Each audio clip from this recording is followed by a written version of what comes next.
అవినీతి పనులందరూ నువ్వు చుట్టూ పెట్టుకొని అవినీతి పనులు తయారు చేస్తూ మేము నిజాయితీగా ఉన్నామని చెప్పి నమ్మించడానికి ఒక ప్రయత్నం చేస్తా ఉంటాం. పెట్టారు ముఖ్యమంత్రి ఎందుకు లోపల పెట్టారు? లేకపోతే అయ్యామని సరే ఎందుకు లోపల పెట్టాల్సి వచ్చింది? ఎన్నికల సందర్భంగానే కనపడిసింది ఇదంతా. వీళ్ళు చెప్పారు, అయ్యా మాతో ఎన్నికల ఒప్పందానికి రండి.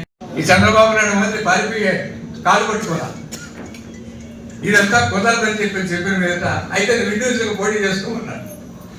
అవసరం లేదని కాంగ్రెస్తో ఒప్పందం ఎప్పుడైతే చేసుకున్నాడో వెంటనే అప్పుడే కనపడుతుంది అవినీతి. లేకపోతే అప్పుడే అంతకుముందే ఆ డిప్యూటీ చీఫ్ మినిస్టర్ అరెస్ట్ చేసి లోపల పెట్టారు. సంవత్సరం పైగా అతను వేయలేదు.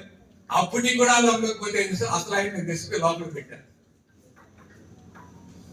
కాబట్టి ఈ రోజు వాళ్ళ ట్రైలర్ అన్ని ఇదే ట్రైలర్ అంటే ఇవన్నీ ట్రైలర్ గా చూపించినటువంటి వాళ్ళు. అసలు సినిమా అంటే ఈ దేశంలో ప్రతిపక్షం లేకుండా, మాట్లాడేవాళ్ళు లేకుండా, లౌకిక వ్యవస్థ లేకుండా అసలు ఏకపక్ష నియంత్రిత పాలనకు శ్రీకారం చుట్టేది అసలు సినిమా అని చెప్పేసి మనం అనుకోవాల్సి వస్తుంది. ప్రజలు కూడా ఆ విధంగా అనుకుంటున్నారు.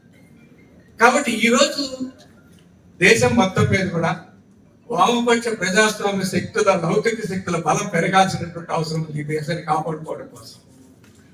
అందుకోసమే అనివార్యంగా ఈరోజు కొన్ని ఇబ్బందులు ఉన్నా, కొన్ని రాష్ట్రాల్లో కొన్ని అనివార్య పరిస్థితులు ఉన్నా మనం ప్రతిపక్షాలందరినీ ఒక దాటిపైకి తీసుకురావడానికి ఇండియా కూటమి ఏర్పాటులో కొన్ని ఇబ్బందులు ఉన్నా అనివార్యంగా ఇండియా కూటమితో కలిసి పనిచేయాల్సినటువంటి పరిస్థితి వస్తోంది. లేకపోతే భవిష్యత్తులో ఈ దేశానికే కాదు మనం ప్రజాస్వామ్య వ్యవస్థే మనగడలేనటువంటి పరిస్థితి ఏర్పడుతుంది. అందువల్ల ఈరోజు ఇండియా కూటమిలో భాగస్వాములై మనం ఈ రాష్ట్రంలో కూడా పోటీ చేస్తున్నాం. మరి ఈ రాష్ట్ర పరిస్థితి చూస్తే ఏమన్నా బాగుందంటే మోడీ కంటే మించినాడు, అతని కంటే కాదు ఆ చట్టపరమని ఆయన కంటే కాదు.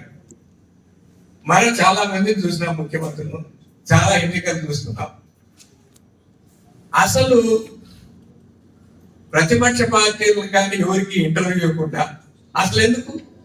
ఏదైతే అడ్మినిస్ట్రేషన్ అంటే పరిపాలన కేంద్రమైనటువంటి సెక్రటరీ సచివాలయం ఏది ఉందో దాంట్లోకి ఈ 5 సంవత్సరాల కాలంలో ఒక్కరోజు కూడా ఆయన అడుగు పెట్టాలి. అంటే ముఖ్యమంత్రి సొంత ఇంటి నుంచి పరిపాలన కొనసాగిస్తాడు.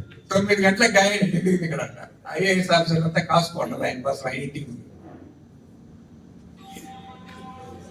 ఆయన మనకే కాదు, ఎట్లయితే మోడీ వాళ్ళ సొంత పార్టీ కూడా ఇంటర్వ్యూ మాట్లాడలేని పరిస్థితి ఉందో అంతకంటే మించి మంత్రులకు కానీ ఎమ్మెల్యేలకు కూడా దాదాపు ఆయన ఇంటర్వ్యూ దొరికేది కష్టం. వాళ్ళతో మాట్లాడు, ప్రతిపక్ష పార్టీతో మాట్లాడు, ప్రజలతో కలవడు.